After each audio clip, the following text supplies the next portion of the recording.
Hey there, everybody. Welcome to another episode of Classic Gaming Brothers. I'm Seth.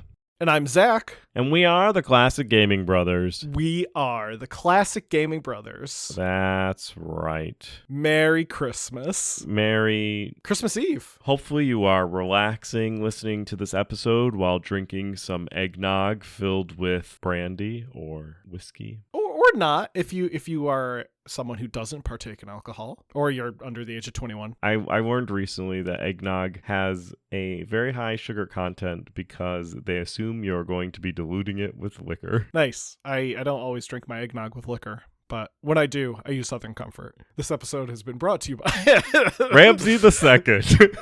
Oh, Ramses. he's always scribbling his name on things. I was reading that it should be a brandy. I don't know if it has to be cognac, but it does specifically brandy is the appropriate. I think what's his name? Truman Eisenhower. One of the presidents, I think it was Eisenhower, had a eggnog recipe and had a preferred liquor. George Washington also had an eggnog recipe. His recipe, he meticulously put down how much liquor you need to put into it, which is a lot. However, George Washington never expressed how many eggs you need to put into it. 1 million? It was like something, ridiculous amounts of like sugar, cream, everything else down to like how much you need, like the exact measurements. No eggs. Eggs completely forgotten. Eisenhower's recipe is 1 dozen eggs, 1 pound of granulated sugar, 1 quart of bourbon, 1 quart of coffee cream, and 1 quart of whipping cream. Yes, and it's apparently very light and very smooth. And obviously, you share that with other people. You don't just drink that by yourself. Right, yes. I wasn't expecting that was Eisenhower's single drink. Unlike Elvis's sandwich, the Fool's Gold Loaf peanut butter sandwich that Elvis would apparently order, which was an entire loaf of bread, an entire jar of peanut butter, an entire jar of jelly, and an entire pound of bacon. And that was for 1 person. So George Washington's eggnog recipe is 1 quart cream, 1 quart milk, 1 dozen tablespoons of sugar, 1 pint of brandy, a half a pint of rye whiskey, a half a pint of Jamaican rum, and a fourth of a pint of sherry.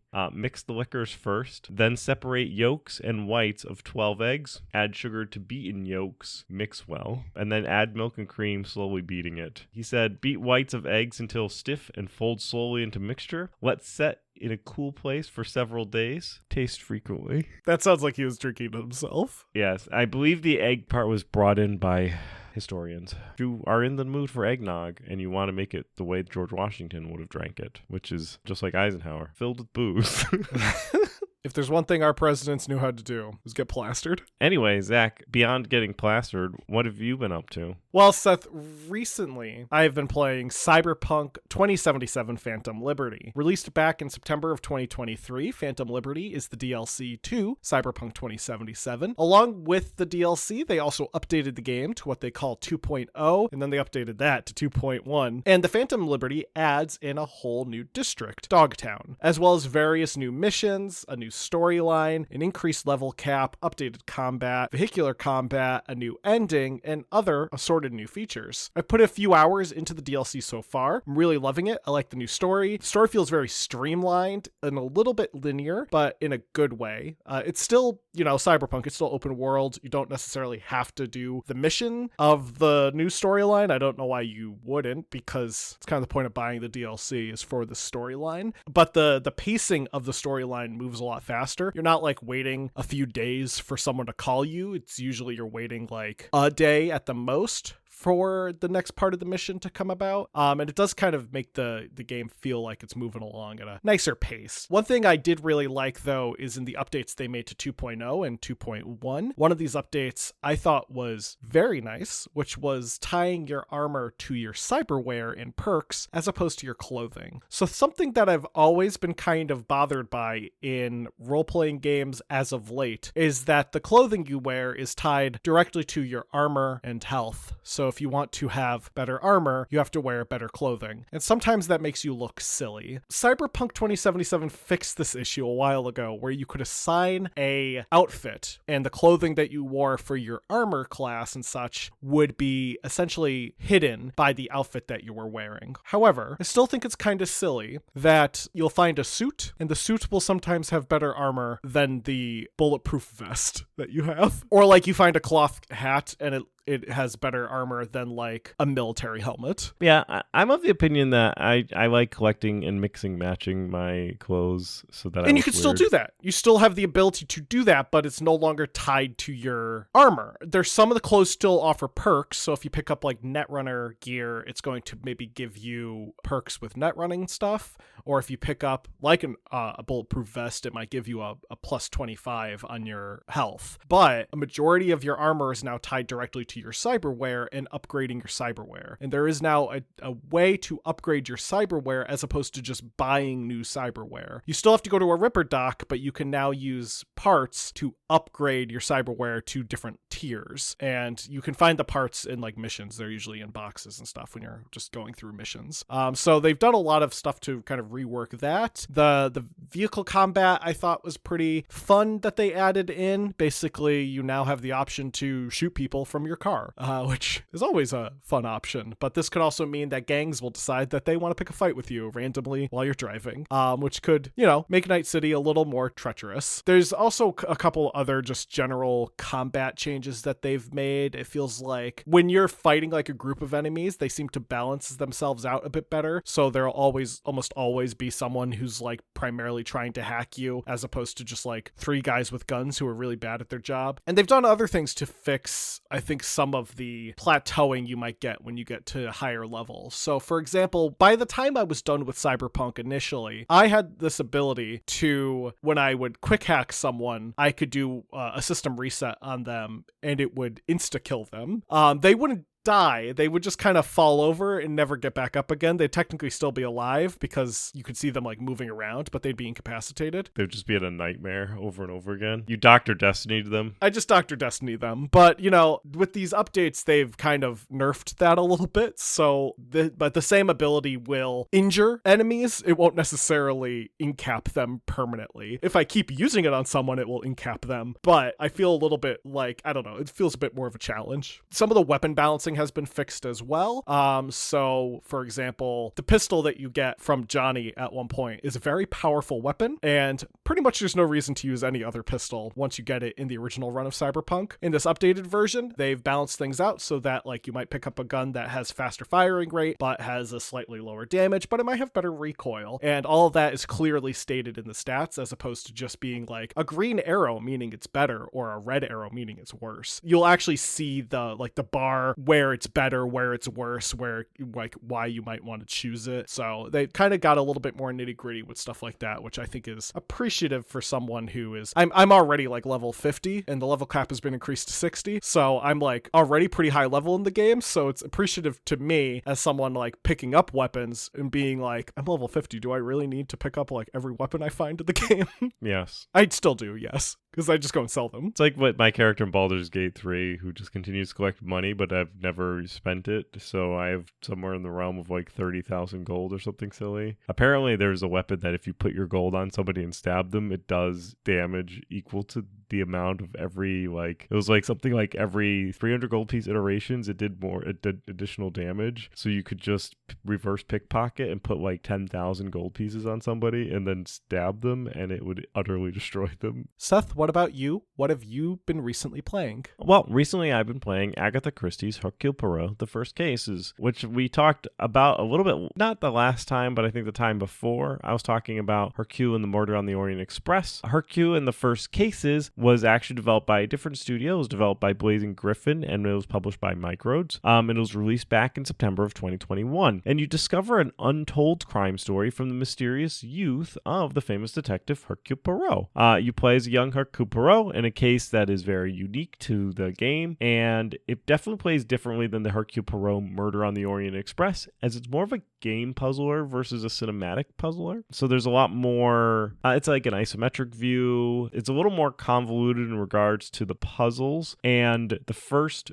tutorial case is you're trying to find a missing necklace from the owner of an estate. You eventually go into the real cases later. So that first case, you're like a police officer. It's like your first day on the police force. And then later you play as a young Hercule Poirot who's older than the Hercule Poirot that you play in the tutorial. Okay. So he's a young old Hercule Poirot. And you have to solve a murder that takes place entirely within the realms of one mansion with the people who can't leave kind of thing. So it's like a closed box murder mystery. So yeah, it's fun. It's a different take on the game than the Murder on the Orient Express. But I like my Sherlock Holmes games. I like my Hercule Poirot games. I like any type of murder mystery detective style games. So I definitely am enjoying the first cases. And so yeah, so that's what I've been playing recently-ish. Nice. Yeah, you do like your Hercule Poirot. I've played most of Frogware Sherlock Holmes games, and I've played a good portion of the Hercule Poirot games. I like the aspect of murder mysteries. I like novelizations. I like movies. I like games.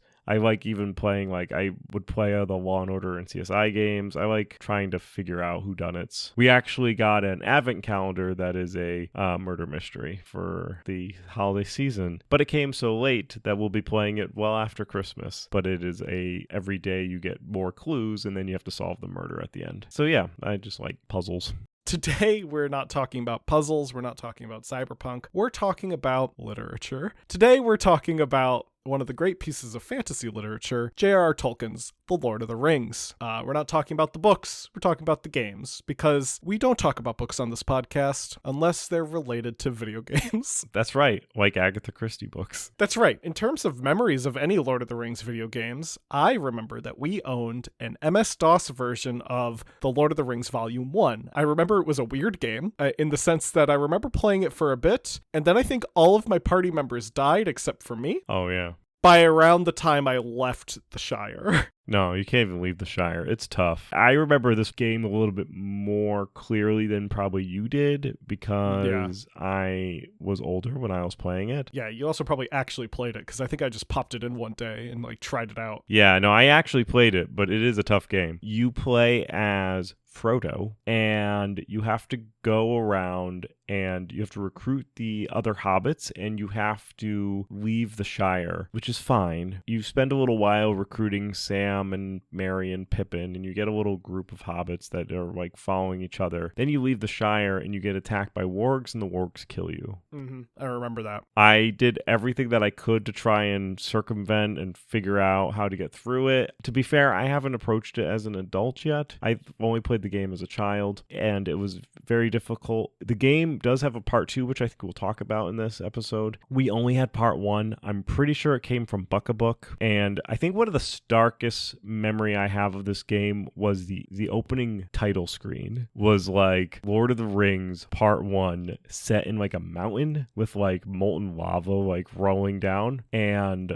I think that was kind of like the thing that really sits in my mind, as well as like the character portraits that were in the game. I think they had some very well drawn like cartoony images of the characters, and this game came out pre Lord of the Rings the movie, and I think it was out a little bit after or concurrently with the animated film. The anime movie came out in the 70s, I'm pretty sure. Yeah. So, yeah, the anime movie was out then. Was it Frodo the Nine Fingers? Frodo the Nine Fingers. That's what the movie's called. That was the Return of the King movie. 1977 was the Hobbit movie. 1978 is the Ralph Bakshi film with the rotoscoped people. And then in 1980, they did the Return of the King with Chaz. Frodo of the Nine Fingers and the Ring of Doom. It started with a hobbit in Gollum's cave of gloom. Obviously, there was visual medium of that the cartoon, but this was probably the first visual medium that we encountered that was not a 70s cartoon. Right, yeah, for sure. Now, getting into the history of The Lord of the Rings in terms of the games, we'll start with, of course, the history of the books. So the Lord of the Rings books originally were published beginning in 1954 by J.R.R. Tolkien. J.R.R. stands for John Ronald Reuel, and Tolkien was born on January 3rd, 1892 in Bloemfontein, Orange Free State, and briefly served in World War I as an officer. He was commissioned as an officer. He did not volunteer. And in World War II, he served as a cryptographer. The Lord of the Rings actually serves as a follow-up. Tolkien had written a 1937 book called The Hobbit, which was sold as a children's book. It did fairly well, and Tolkien decided he was going to write a sequel, but ended up working very hard on his sequel, and it became 3 books that were also no longer a children's story. And this sequel was The Lord of the Rings, which took some time to be written. He wrote it from the period of 1937 until around 1949, with obviously taking breaks because a war happened. The plot of The Lord of the Rings, for anyone unfamiliar, is about a group of hobbits, who are short-statured fantasy people with very hairy feet. Who are decidedly not halflings, because when D&D came out with their first edition, they called their halflings hobbits, and the Tolkien estate said no and sued D&D, and D&D said, just kidding, they're halflings. Right, yes. Now, one of these hobbits is named Frodo Baggins, and he inherits a gold ring from his uncle, and he is then quested to destroy the ring that he inherited from his uncle. Now, his uncle doesn't die. His uncle runs away on his birthday party. And his uncle is Bilbo. The reason he must destroy this ring is because if it falls into the hands of a being known as Sauron, then Sauron's going to use the ring to destroy the world, because Sauron is evil, and the ring is the Ring of Power. The books are set in Middle-earth, which is a fictional world intended to be the past of our current Earth. In fact, The Hobbit has a line in the prologue where it describes that the age of Middle-earth is the age before man. It is the age of elves and such, and the age that we are in is the age of man, where we don't have elves anymore and we don't have hobbits anymore. There's still humans that live there, but it's also occupied by hobbits, elves, ents, trolls, dragons, and wizards. And there's a whole bunch of lore around it. Like, wizards aren't really wizards, they're actually angels, kind of. They're starry. They fell from the sky. They're representative. I thought they were like stars or something. Like they were like they're called the starry. Yeah. They're angels that were sent to Middle Earth. Yes, and like Gandalf at one point in time says that he lived 80 lifetimes of somebody or something like that. Yeah. Gandalf is like ancient. He's also not the best wizard, but he's the one that they have. And then there's Saruman, who's Saruman of many colors, also called Saruman the White. And then there's Radagast the Brown, and there are the 2 blue wizards, which I don't remember their names, and I'm pretty sure when they're referenced in The Hobbit, Gandalf also doesn't remember their names. I mean, Radagast the Brown is the reason why the Eagles go and rescue Gandalf from the tower. Radagast the Brown sure does like putting himself in places that he doesn't belong, like the Peter Jackson Hobbit movies. Now, since its release, The Lord of the Rings has been regarded as one of possibly the greatest fantasy stories of all time. The series has been translated into more than 38 languages and has been adapted into radio, theater, film, and of course, the reason we're talking about it today, video games. Beyond the obvious influence of The Lord of the Rings into the fantasy genre as a whole, there were games that were directly based on the series that have been coming about since the 1980s. And I want to say, Lord of the Rings is so influential that pretty much most fantasy things are based on Lord of the Rings in some form. Dungeons and Dragons takes a lot from Lord of the Rings. Other fantasy stories, like, Harry Potter takes a lot from Lord of the Rings. A lot of people take from Lord of the Rings. But in that point, Lord of the Rings takes from other things. Right. Lord of the Rings is also derivative of ancient myths and legends and Arthurian tales and quests and stuff like that. The Lord of the Rings is by no means an original story, but it helped solidify a tale that was easily adaptable. Now, some of the earliest licensed games developed based on The Lord of the Rings were graphical text adventures that were developed by a company called Beam Software and published by Melbourne House back in 1982. The first game released by them would be The Hobbit, released for the ZX Spectrum and later ported to the BBC Micro, Commodore 64, IBM PC, and Macintosh. The Hobbit follows the plot of the book directly. And because it was officially licensed, it actually included a copy of the book when you bought the game. It was in the box. So you got a full book with it when you purchased the game. That's great. I bet those books are probably valuable now. I think they were just the trades.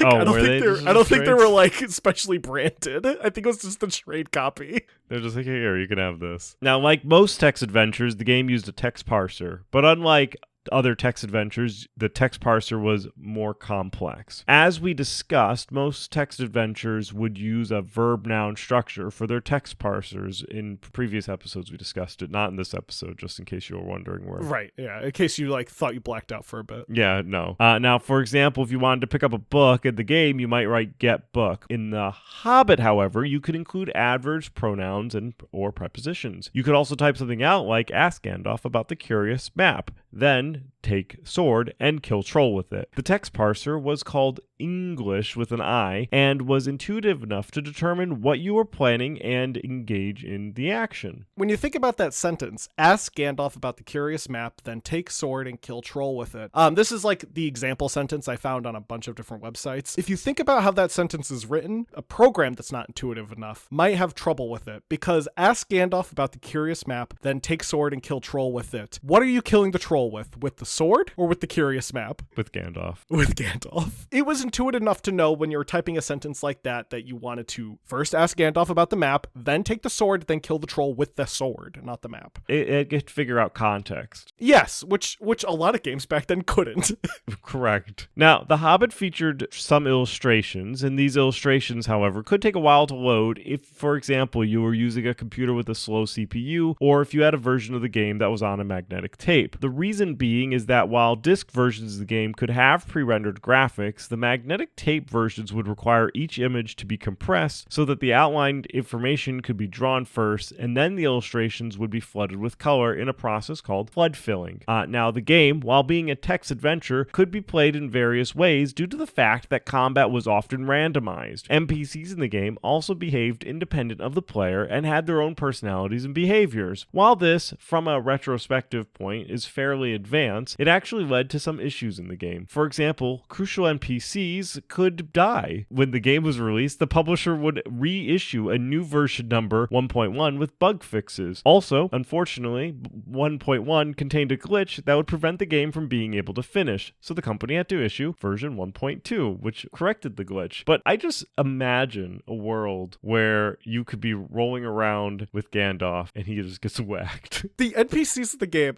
let me tell you, this is a text adventure game with rudimentary graphics. The NPCs of the game will randomly leave you and go on adventures of their own and die. That's great. It's like when Gandalf went to Helm's Deep but failed. It's like all the sequences in The Hobbit where Gandalf's like, okay, I gotta go, I'll be back later, and then he just never came back. He's just like, oh man, I know this is a really critical mission, but I gotta go. Now, Beam would go on to release the logical sequel to the Hobbit game, The Fellowship of the Ring, a software adventure, known in Europe as Lord of the Rings Game 1. And this was released in 1985. The game was also a text adventure, but AI patterns and real-time elements that were in The Hobbit were excluded. Critics actually were unimpressed by it because of this reason. Included with the game was an instruction booklet that you could use to order a holographic picture of a ring wraith, which is just a fun little detail. Beam would release a third game in 1987 based on the Two Towers called Shadows of Mordor Game 2 of the Lord of the Rings, which played similarly to their Fellowship of the Ring game, and then they would later release a third game called The Crack of Doom in 1989, set during the events of The Return of the King. I like that they never named their games like after the books for the most part. Like, one was called Shadows of Mordor Game 2 of the Lord of the Rings. If you didn't know what it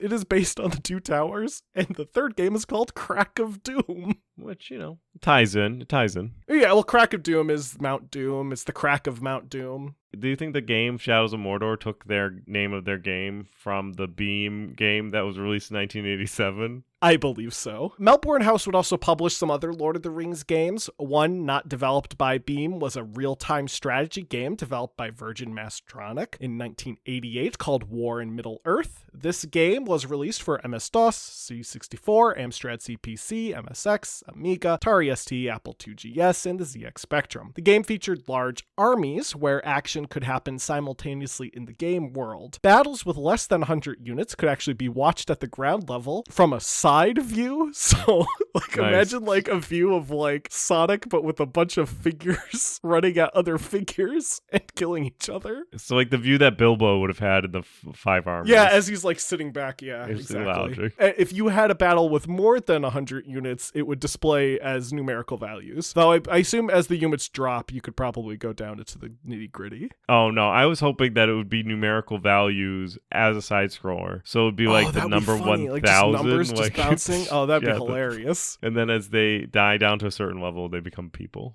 No, sadly, I think it looks like an Excel spreadsheet, which is what you want all your video games to be. Yeah, especially during this era. Beyond being able to engage in these battles, you could also talk to NPCs, like everyone's favorite NPC, Tom Bombadil. That's right. Definitively the NPC of The Lord of the Rings. He is. Isn't he based on J.R.R. Tolkien? I think he's a self-insert, yeah. He's literally like the guy in Myst who's like reading the book that you have to rescue. The game that Zach and I had, J.R.R. Tolkien's The Lord of the Rings Volume 1, was released in 1990 for MS-DOS by Interplay Productions. It's a role-playing game where you take on the role of Frodo Baggins, and the game follows the plot of the book, though does have some elements that make it very different. For one thing, there are new characters and quests based on certain NPCs. One of these quests is finding pieces of the sword Narsil for Aragorn. For those who don't know, Narsil is the sword that cut the One Ring from Sauron's hand during the war. The sword does go on to get reforged as Andoril by Aragorn. The game also has a major departure from the book in some of the plot elements, such as a quest that involves recruiting Radagast the Brown to save Frodo from the Witch King. I also feel like there's things you have to do in town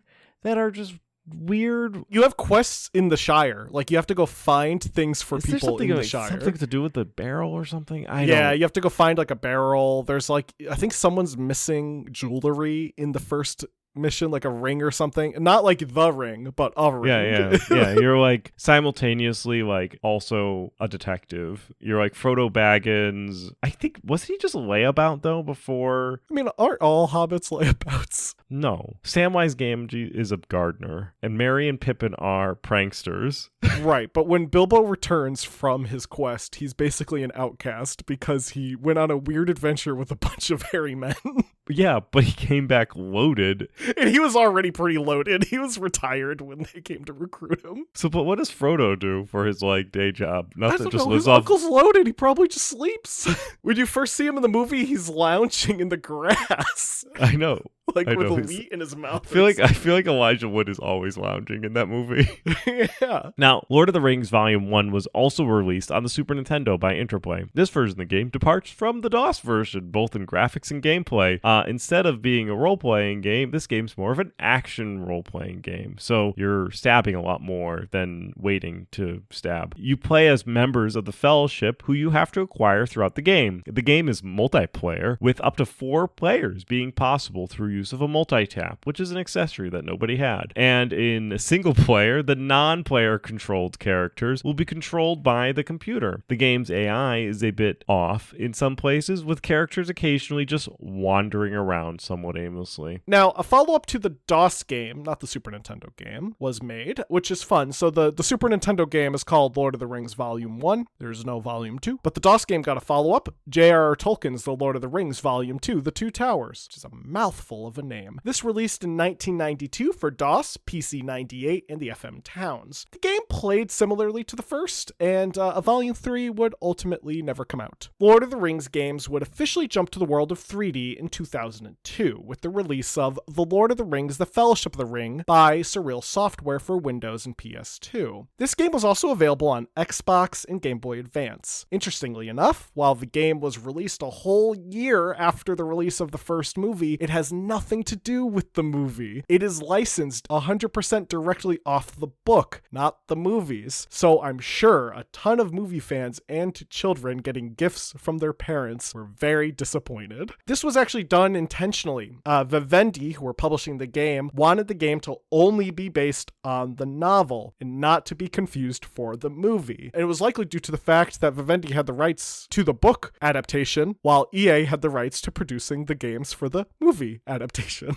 This also didn't stop Vivendi from making the game like cover art look a lot like the movie's logo, I will say. Like Vivendi, I think they were like, hey, we can't get sued by New Line, but let's at least get people to buy this by mistake. Vivendi would also release The Hobbit, and they would actually publish it through Sierra Entertainment in 2003. I personally remember always wanting to play The Hobbit because I love The Hobbit as a book and I loved the movie, like the original animated film. So I remember seeing ads for the game and being like, I want this game so bad. And I remember, and Seth does not remember, but I remember once coming home and seeing a copy of the game, like, at home. And I was like, I'm so excited to play this. And then when I was going to look for it one day, I didn't see it. And I think I asked Seth, I said, Seth, didn't you pick up a copy of The Hobbit? And he said, that game's garbage. Well, I mean, I'm pretty sure it was.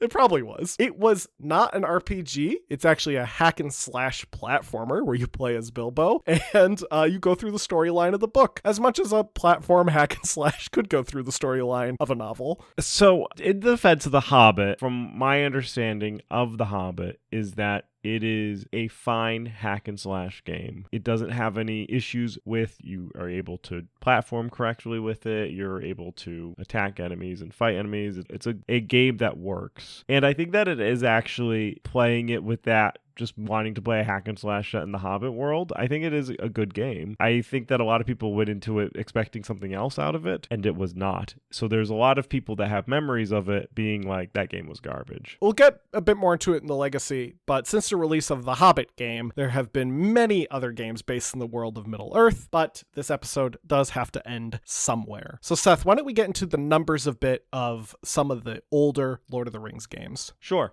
Now, Beam Software's The Hobbit was particularly successful on release. In its first 2 years, it sold 100,000 units, and in total would sell over 500,000 units across Europe. In 1983, it won the Golden Joystick Award for the best strategy game, and The Hobbit received strong praise from most critics due to the text parser and AI. However, Macworld would give the game a pretty negative review in 1989, calling it clumsy, noting that The Hobbit and other Beam Software titles were faithful to the books. According to an archived version of Beam Software's website, The Lord of the Rings Game 1 was released to huge commercial success, but they do not provide an exact number of what that success meant. Now, War in the Middle-earth had mediocre scores, with Dragon giving it a 3 out of 5 in their 1989 review. Meanwhile, Compute with an exclamation point review said it was faithful to the books. Zap 64 review gave it an overall score of 69%, with most of the points being awarded to presentation and sound and graphics being the biggest criticism. Lord of the Rings Volume 1 for MS-DOS sold fairly well, at least selling well enough to earn a sequel unless one was already in the pipeline when it was released. Reviews at the time were mixed, with some giving the game high reviews but others being far more critical. Charles Adar of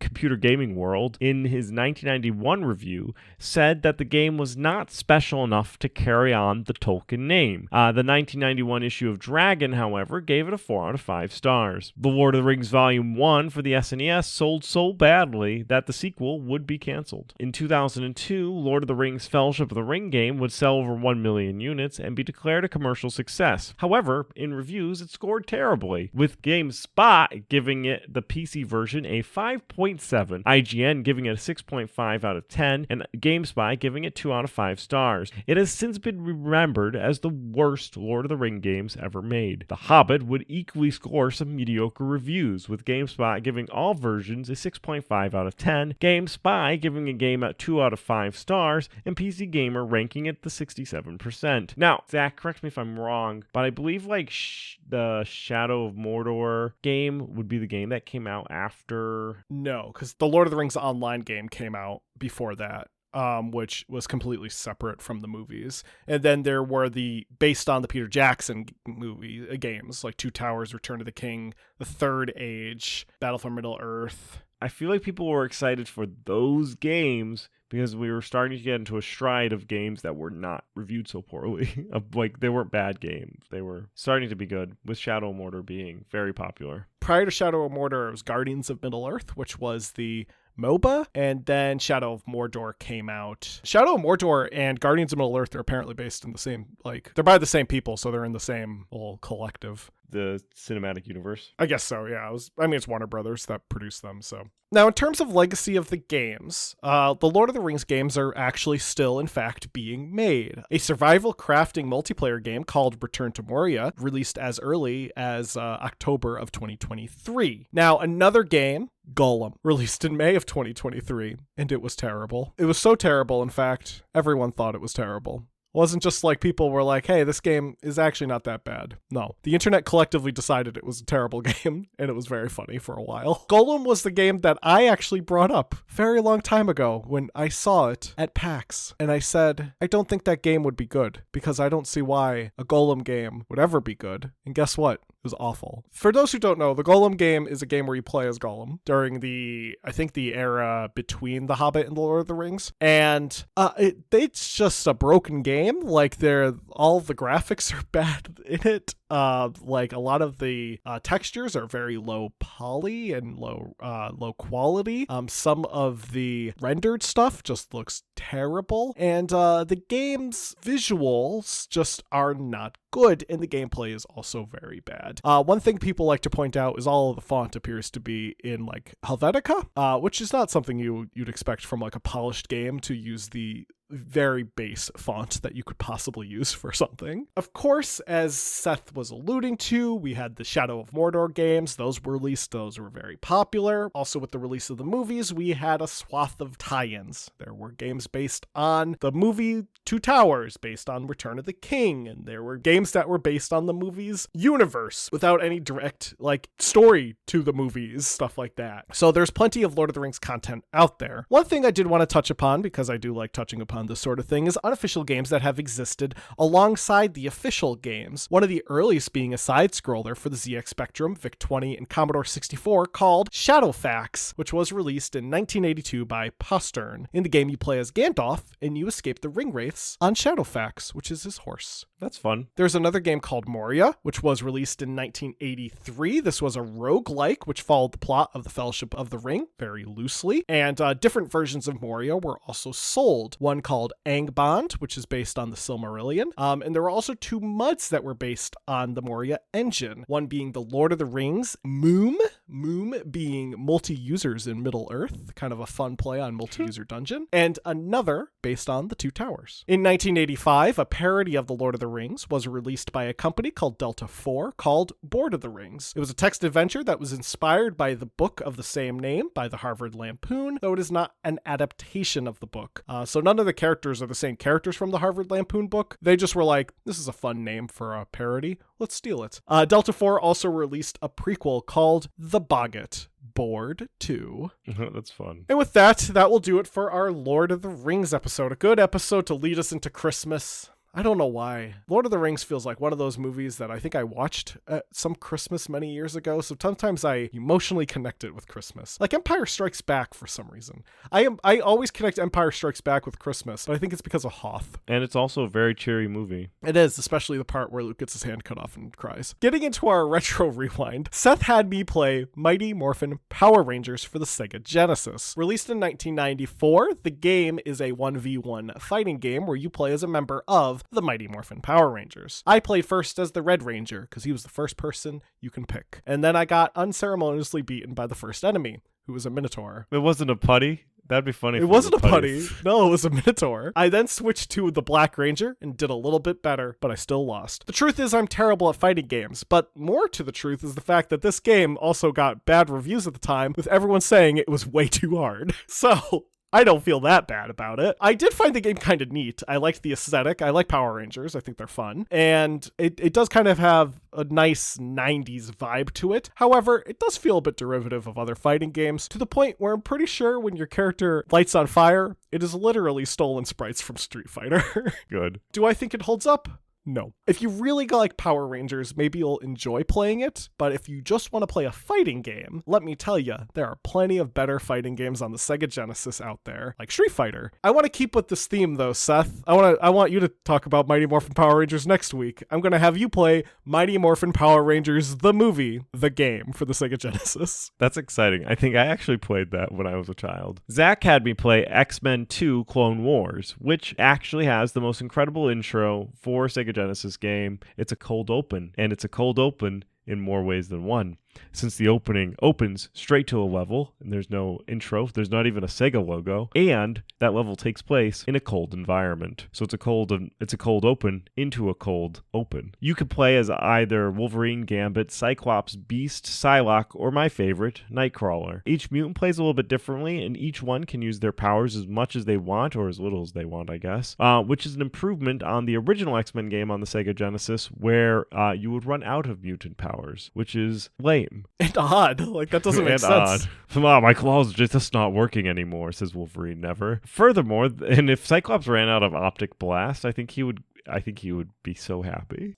Yeah, can you take off his glasses finally? That poor guy. Furthermore, the game has multiplayer where you can play with somebody else that Zach and I did actually all the time because we owned this game. Though the multiplayer could be frustrating because the camera is not cooperative at all. The game takes place during the Phalanx story, which came out during the mid-90s, around the time that the game was being developed because it was released in 95. The Phalanx stories took place in 94, which is about the Phalanx virus, which is a computer virus, techno race, and is trying to take over the world. And it starts by taking over, in the video game, a Sentinel manufacturing facility, which, if you are a X-Men and you have learned that a techno virus that is all about destroying the world is taking out over a factory where they can create robots, you might want to stop that. So you go there, you blow up the Sentinel factory, and then the techno virus goes over to take over Avalon, which is also bad. But when you help defeat Avalon from getting taken over, someone special joins the group as playable, and that's good old Magneto. And then you get to play as Magneto, who is the most overpowered mutant in this game and also in life. You can just float around and blast people, and it's great. It's not a spoiler because this game is ancient, so too bad. Anyway, this game of course holds up, especially if you like X-Men, platforming, and action. It's a great game. I would definitely actually recommend playing X2 over the X-Men. The X-Men game that came before this game is not bad, but X2 is very good. My favorite characters are, of course, Magneto and Nightcrawler, probably followed by either Beast, because he has that weird smash ability that like shoots out those like, I don't know, teardrops that come flying out, or Wolverine because you can dance in like the air with skipping. Anyway, next week, Zach, you can play Dark Legions for MS-DOS.